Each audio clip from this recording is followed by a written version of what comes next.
Hello बच्चों। Chapter number 8 में last time हमने देखा था कि हेल्थ क्या होता है, पैथोजन क्या होते हैं, डिसीजेस कैसे फैलती हैं, और हमने देखी थी बैक्टीरिया से होने वाली यानी जीवाणु से होने वाली दो बीमारियां, टाइफॉइड और निमोनिया। ठीक है, यह हमने देखा था। आज हम देखेंगे डिसीजेस कॉज्ड बाय प्रोटोजोआ। ठीक है, प्रोटोजोआ से होने वाली बीमारियां। यहाँ पे देखिए प्रोटोजोआ। प्रोटोजोआ जो है वो क्या होते हैं? प्रोटिस्टा ग्रुप के मेंबर। ये सारे जो है वो प्रोटोजोअन्स है ना। पैरामीशियम है, फिर उसके बाद ये अमीबा है, आप जानते ही है। फिर उसके बाद ये यूग्लिना है ना, ये यूग्लिना। फिर ये ट्रिपेनोसोमा। तो ये सारे जो है वो क्या है? प्रोटोजोअन्स हैं। तो प्रोटोजोआ भी बीमारियां फैलाते हैं। बहुत ये क्या होते हैं? माइक्रोस्कोपिक यूनिसेलुलर ऑर्गेनिजम्स होते हैं, लेकिन बहुत सारी जो बीमारियां हैं वो प्रोटोजोआ से फैलती हैं। तो इनमें जो मेन है यानी दो बीमारियां हम इसमें देखेंगे, मलेरिया एंड अमीबियासिस। मलेरिया जो एक कॉमन डिसीज़ है वो प्रोटोजोआ से फैलती है, तो वो हम देखेंगे आज। ठीक है, फर्स्ट जो डिसीज़ हम प्रोटोजोआ से देख रहे हैं वो है मलेरिया। इसे कहते हैं, आप सभी इससे परिचित होंगे, है ना, क्योंकि ये सभी को एक ना एक बार मलेरिया हुआ ही होगा। और ये सीजनल डिसीज़ है और जनरली ये फैलती है अगस्त से लेकर नवंबर तक में, यानी बारिश के सीज़न में। और इसका जो पैथोजन है यानी किसके द्वारा फैल रही है? ये प्लाज्मोडियम। प्लाज्मोडियम एक प्रोटोजोआ का नाम है। तो प्लाज्मोडियम के द्वारा ये बीमारी फैलती है। ये देखिए इसके अलग अलग जो हैं स्पीशीज़ हैं, Plasmodium vivax, Plasmodium malariae, Plasmodium oval, Plasmodium falciparum. तो ऐसे अलग अलग जो हैं प्लाज्मोडियम होते हैं और इनके द्वारा मलेरिया फैलता है। ठीक है, प्लाज्मोडियम जो है ये क्या है? एक इंट्रासेल्युलर ब्लड पैरासाइट है। ये ब्लड पैरासाइट है। ये रहता है आरबीसी में, सेल्स ऑफ लीवर में, एलिमेंट्री कैनाल में और सलाइवरी ग्लैंड ऑफ मॉस्किटो। देखिए हम हमेशा क्या बोलते हैं कि मलेरिया किससे फैल रहा है? मच्छर से फैल रहा है। तो मच्छर जो है वो क्या है? इसका कैरियर है। कभी भी आपको ये नहीं बोलना है कि मलेरिया मच्छर से होता है। मच्छर जो है वो क्या है? मेथड ऑफ ट्रांसमिशन में आएगा by biting of female anopheles mosquito. ये इसका वेक्टर है। वेक्टर यानी वाहक। ठीक है, क्या बोल रहे हैं इसको? वाहक। यानी ये जो प्लाज्मोडियम है ना, पैथोजन, वो होता है इस मच्छर में, वेक्टर में, और वहाँ से ये जाता है हमारी बॉडी में। तो फीमेल एनोफिलिस मॉस्किटो के काटने से मलेरिया होता है। लेकिन यदि हमको नॉर्मल क्वेश्चन आता है कि मलेरिया किससे फैलता है, तो हम क्या बोलेंगे? ये एक प्रोटोजोआ से फैलता है जिसका क्या नाम है? प्लाज्मोडियम।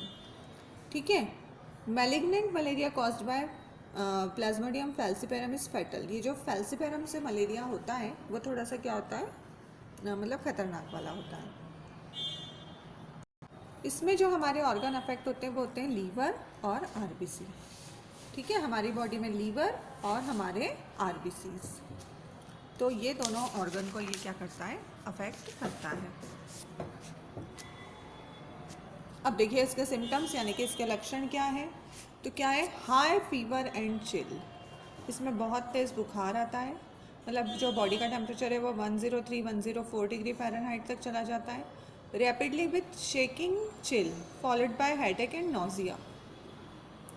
मतलब बहुत तेज़ ठंड लगती है, ऐसे कपकपी उठती है, और उसके बाद बहुत सिरदर्द भी होगा। तो ये सारी चीज़ें इसमें होती है। Fever occur on every alternate day. हर एक दिन के बाद बुखार आता है, अल्टरनेट डे पे आता है, या तो अल्टरनेट टाइम पे भी आ सकता है कि हर 6 घंटे के बाद, हर 8 घंटे के बाद, या हर एक दिन में। और वॉमिटिंग भी इसमें हो सकती है। फिर उसके बाद there is profound sweating with the fall of temperature. और जब आप मेडिसिन खाते हो बुखार उतारने की, तो बहुत ज़्यादा इसमें पसीना आता है जब आपका बुखार कम होता है तो। ठीक है, पेन इन द बॉडी, पूरी बॉडी में जो है पेन रहता है, दर्द रहता है। फेस बिकम रेडिश, हल्का सा रेडिश हो जाता है face. Swelling in liver and spleen, liver और स्प्लीन में सूजन आ जाती है। ये देखिए यहाँ पर सारे सिम्टम्स दिए हैं इसका। स्किन में क्या होगा, चिल्स और स्वेटिंग यानी ठंड लगेगा और पसीना आएगा, ड्राई कफ हो सकता है, स्प्लीन का साइज़ बढ़ जाता है, वोमिटिंग हो सकती है, फिर उसके बाद ये जो है हेडेक है, ठीक है, फीवर तो आएगा ही इसमें। तो ये सारे जो है इसके सिम्टम्स हैं।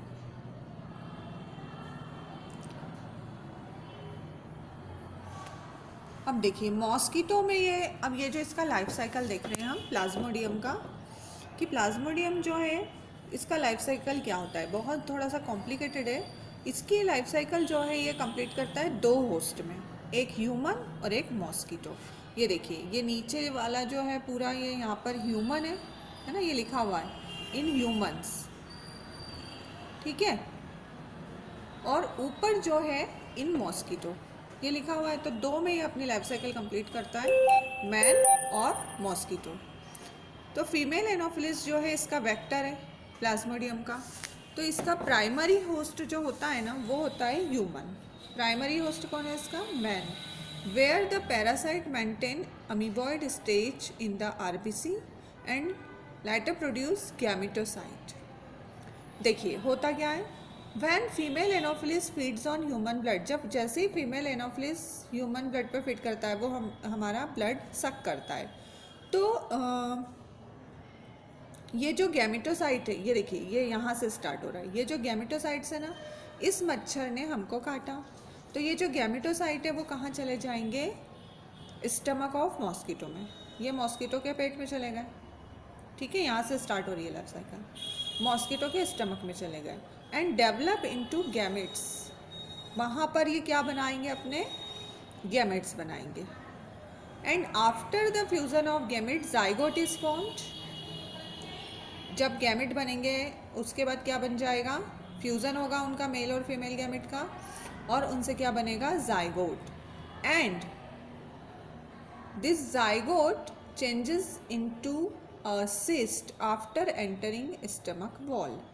यानी देखिए ये जब गट वॉल में जाएगा तो ये किस में डेवलप हो जाता है, oocyte में, ठीक है। और ये जो सिस्ट से क्या बन रहे हैं, स्पोरोजोइट, क्या बन रहे हैं, sporozoite, which reach salivary gland of the mosquito. ये ऐसे क्या बनेंगे, स्पोरोजोइट्स बनेंगे।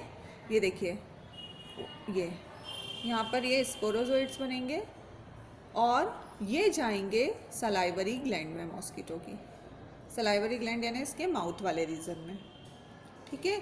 और जब ये इन्फेक्टेड फीमेल एनोफिलिस किसी हेल्दी मैन को बाइट करेगा, काटेगा या उसका ब्लड सक करेगा, तो ये जो स्पोरोजोइट हैं वो कहाँ चले जाएंगे, कहाँ पर, ह्यूमन की बॉडी में, यानी हेल्दी पर्सन की बॉडी में। आ रहा है समझ में। तो इसकी जो लाइफ साइकिल की फेजेस क्या हो गई, सबसे पहला ये देखिए पूरा जो sporogony takes place in the body of mosquito, यानी स्पोरोजोइट बन रहे हैं मॉस्किटो की बॉडी में। फिर gametogenesis takes place in the stomach of mosquito, यहाँ पे ये पूरा गैमेटोजेनेसिस की प्रोसेस कहाँ हो रही है, स्टमक में मॉस्किटो के। और schizogony takes place in the RBC in human being. अब ये देखिए जो ये आए यहाँ पर स्पोरोजोइट्स कहाँ पर आ गए हैं, ह्यूमन के इसमें, तो ये जाते हैं लीवर में, ठीक है।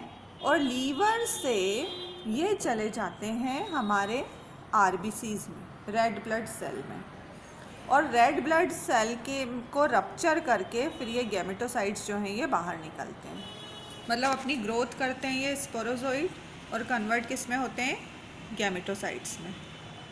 ये सब प्रोसेस कहाँ पर चल रही है, लीवर और आरबीसी में। तो ये हमारे लीवर और आरबीसी को अफेक्ट करते हैं। और फिर जब ये, तो ऐसे ही साइकिल चलता रहता है, यहाँ से ये मच्छर की बॉडी में गए, मच्छर की बॉडी से हेल्दी पर्सन में, फिर जब उसको मलेरिया हो गया, उसको किसी मच्छर ने काटा तो ये उसकी बॉडी में चले गए, फिर वो हेल्दी पर्सन में। तो ऐसे ये लाइफ साइकिल इनका 2 होस्ट में कंप्लीट होता है। ये देखिए ये पूरा इसका फिर से प्लाज्मोडियम का लाइफ साइकिल जो है वो दिया हुआ है। ये फर्स्ट स्टेज है इसकी, है ना, प्लाज्मोडियम। ये देखिए इसका ये जाइगोट बन गया है, इसकी ये गट वॉल में ये सेकेंड स्टेज में आ गए, स्पोरोजोइड बना लिए। अब ये इसके सलाइवरी ग्लैंड में आ गए, यहाँ से ये हमारे लीवर में आ गए, फिर लीवर से निकल के ये कहाँ चले जाते हैं, आरबीसीज में, और फिर आरबीसी में से कहाँ ये रप्चर करके कहाँ आ जाते हैं, बाहर, और फिर जब कोई मच्छर काटेगा तो फिर से ये उसके स्टमक में। तो ऐसे ये लाइफ साइकिल जो है इसका चलता रहता है। देखिए, दो होस्ट चाहिए इसको, human and anopheles, to complete their life cycle. कहाँ से स्टार्ट हो रहा है life cycle, with injecting sporozoite through the bite of infected female anopheles mosquito. ठीक है, फिर the parasite initially multiplied within the liver cell and then attacked the red blood cell resulting in their rupture। मतलब parasite जो है वो पहले liver cell में multiplied होते हैं और उसके बाद आरबीसी में जाते हैं, और जब आरबीसी में इनकी संख्या बढ़ जाती है तो आरबीसी को ये रप्चर कर देते हैं, और उसके कारण एक टॉक्सिक सब्सटेंस, क्या बोल रहे हैं उसको, हीमोजोइन रिलीज होता है, और इसी के कारण हमको हाई फीवर और ठंड लगती है। ठीक है, हीमोजोइन जो एक टॉक्सिक सब्सटेंस रिलीज हो रहा है इसके रप्चर से, तो उसके कारण हमको ये ठंड लग रही है और फीवर आ रहा है। From the infected human the parasite inter into body of Anopheles, फिर से ये मच्छर की बॉडी में चले जाएंगे। कैसे जाएंगे, बाइटिंग एंड सकिंग ब्लड के थ्रू, जब मच्छर हमको काटेगा और ब्लड सक करेगा। And further development takes place in the body of anopheles mosquito. उसके बाद का जो डेवलपमेंट है स्पोरोजोइड का बनना, वो कहाँ पर हो रहा है, मॉस्किटो की बॉडी में हो रहा है। The female mosquito takes gametocyte with the food milk. Gametocyte उसकी बॉडी में कैसे गए, उसके खाने के ज़रिए, यानी हमारे ब्लड के ज़रिए। फिर वहाँ पर गैमेट का फॉर्मेशन होगा, फर्टिलाइजेशन होगा और जाइगोट बनेगा। कहाँ पर हो रहा है ये सब, मॉस्किटो के इंटेस्टाइन में। ठीक है, और zygote develops further and forms thousands of sporozoite. ये थाउजेंड्स ऑफ स्पोरोजोइड्स बना लेता है जाइगोट डेवलप होके, और फिर ये स्पोरोजोइड्स जो हैं वो कहाँ चले जाते हैं, सलाइवरी ग्लैंड ऑफ मॉस्किटो। और जब फिर ये मॉस्किटो किसी हेल्दी ह्यूमन को बाइट करेगा तो वो स्पोरोजोइड फिर से ह्यूमन की बॉडी में आ जाते हैं। तो ऐसे ये पूरा साइकिल इसका चलता रहता है। अब इसका जो है ट्रीटमेंट मलेरिया का, तो डायग्नोसिस जो है इसका ब्लड टेस्ट से होता है। जब फीवर आ रहा है तो ब्लड टेस्ट करते हैं डॉक्टर, और इसके लिए जो ट्रीटमेंट दिया जाता है वो होता है पेंटाक्वीन, प्लाज्मोक्वीन, पेनिन, केमोक्वीन यानी क्लोरोक्वीन, ये सारी दवाइयाँ इसके लिए दी जाती हैं। और इससे बचने का तरीका क्या है, जो भी बीमारी मॉस्किटो के द्वारा फैलती है, यानी वेक्टर इसका मॉस्किटो है, तो क्या सबसे अच्छा तरीका है इनसे बचने का कि हम मॉस्किटो से बचें। यूज़ ऑफ मॉस्किटो नेट यानी मच्छरदानी का यूज़ करें। Adequate screening of the door, दरवाज़ों खिड़कियों पे भी मच्छर जाली का यूज़ करके।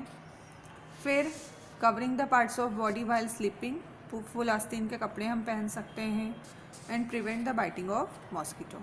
मॉस्किटो रेपलेंट अब तो बहुत सारे आ गए हैं कपड़ों पे डालने वाले, या ऑल आउट टाइप के घरों में लगा के, कि मच्छरों को घर में ना आने दें, स्पेशली बारिश के दिनों में जब बहुत ज़्यादा मच्छर फैलते हैं। फिर उसके अलावा mustard oil prevent the mosquito bite. यदि आप सरसों का तेल भी अपने हाथ पैरों पे लगाते हैं तो उससे मच्छर आपको नहीं काटते हैं। Fumigation also prevent mosquito. जो फ्यूमिगेशन होता है उससे भी मॉस्किटो से हम बच सकते हैं। All breeding places of mosquito should be destroyed. जहाँ पर भी मच्छर पनप सकते हैं, जैसे पानी भरा हुआ है गंदा, या गमलों में पानी भरा हुआ है हमारे घरों के आसपास, तो उन जगहों को हम साफ़ कर दें। यूज़ ऑफ DDT, इंसेक्टिसाइड का यूज़ कर सकते हैं। ऑयल स्प्रे कर सकते हैं जो भी पानी खुला हुआ है उस पर, तो उससे क्या होगा, जो लार्वा हैं वो मर जाते हैं मच्छर के। ऑयल की सरफेस आ जाती है वाटर पे, तो ठीक है। तो ये सब करके हम क्या कर सकते हैं, मलेरिया से बच सकते हैं। तो ये सारी चीज़ों से हम मलेरिया जैसी जो फेटल भी हो जाता है कभी कभी, उससे बच सकते हैं। अब दूसरी जो प्रोटोजोआ से होने वाली डिसीज़ है वो है अमीबियासिस, या अमीबिक डिसेंट्री भी इसे कहा जाता है। इसका जो पैथोजन है वो है एंट अमीबा हिस्टोलिटिका। एक प्रोटोजोआ है ये, पैरासाइट है ये भी, ये देखिए एंट अमीबा हिस्टोलिटिका। तो इसके द्वारा ये फैलता है, और ये हमारे लार्ज इंटेस्टाइन को अफेक्ट करता है, upper part of large intestine. ठीक है। इसके जो सारे सिम्टम्स हैं वो डायरिया जैसे ही होते हैं, ठीक है। और इसका जो मेथड ऑफ ट्रांसमिशन मतलब कैसे फैल रहा है, तो house fly act as a mechanical carrier. मक्खियाँ जो होती हैं वो इसके कैरियर बनती हैं। Contamination water and food with faecal matter, ये क्या, हर गंदी जगह पर मक्खियाँ बैठती है और यदि वही मक्खियाँ आके हमारे खाने में बैठ रही है या फिर पानी पे, तो उसके द्वारा ये फैल सकता है। इसके सिम्टम पूरे डायरिया जैसे होते हैं, loose motion and abdominal pain, यानी पेट में दर्द होना, लूज मोशन होना, stool with excess mucus and blood clot, blood भी इसमें आ सकता है। फिर उसके अलावा इन्फेक्शन ऑफ लीवर इसमें हो सकता है, यानी हेपेटाइटिस भी हो सकता है, पस पड़ सकता है। और ये डिसेंटरी विथ म्यूकस, और ये म्यूकस क्यों आ रहा है, due to the action of histolysin which causes damage to the mucosa and submucosa of large intestine. या क्या करते हैं, जो लार्ज इंटेस्टाइन की म्यूकोसा और सब म्यूकोसा लेयर है ना, उसको डैमेज करते हैं। और ये जो हिस्टोलाइसिन है वो कहाँ से सिक्रेट हो रहा है, उस पैरासाइट यानी इस एंटमीबा हिस्टोलिटिका से। तो ऐसे ये फैलता है। और यदि हम इसका ट्रीटमेंट देखें तो permanent relief from amoebiasis is difficult, temporary relief is achieve by dehydroemetine. फिर इसके अलावा इसमें दी जाती है वियोफॉर्म, टेरामाइसिन, यूरोमाइसिन, ये सारी दवाइयाँ इसमें दी जाती हैं। तो उससे हम इससे ठीक हो सकते हैं। तो देखिए अभी हमने जो डिसीजेस जो लास्ट वीडियो में हमने देखी थी वो देखी थी बैक्टीरिया से होने वाली।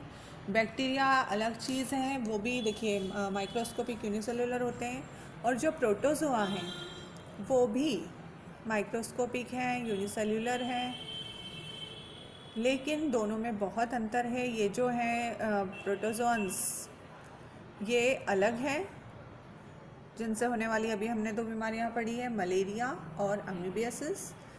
और बैक्टीरिया से जो डिसीज़ होती हैं वो अलग हैं, जैसे हमने देखी थी टाइफॉइड और निमोनिया। तो ऐसे सारे ये पैथोजेंस ही हैं, लेकिन उनमें भी हम अलग अलग टाइप के पढ़ रहे हैं, ठीक है। तो अभी हम लोग 2 पढ़ चुके हैं, कौन कौन से, बैक्टीरिया से होने वाली 2 बीमारियां हमने देखी, और अभी आज हमने देखी प्रोटोजोआ से होने वाली। अब आगे हमारी और बहुत सारी बची हुई हैं, वायरस से होने वाली, फंगस से होने वाली और हेलमिंथिस से होने वाली। तो ऐसे कॉजल ऑर्गेनिज्म सबके अलग अलग होते हैं, ट्रीटमेंट सबका अलग होता है, तो इसमें आपको कंफ्यूज नहीं होना है। जैसे बैक्टीरिया वाली पूछे तो आपको बैक्टीरिया वाली ही लिख कर आना है, ठीक है। और जब भी कोई डिसीज़ का जैसे क्वेश्चन आता है कि इस पर सपोज़ कीजिए कोई पॉइंट नहीं लिखा है कि right a short note on typhoid disease, तो उसमें आपको क्या क्या चीज़ें कवर करनी है। सबसे पहला उसका कॉजल ऑर्गेनिज्म, यानी जो भी उसका बैक्टीरिया वायरस है उसका नाम लिख कर आना है।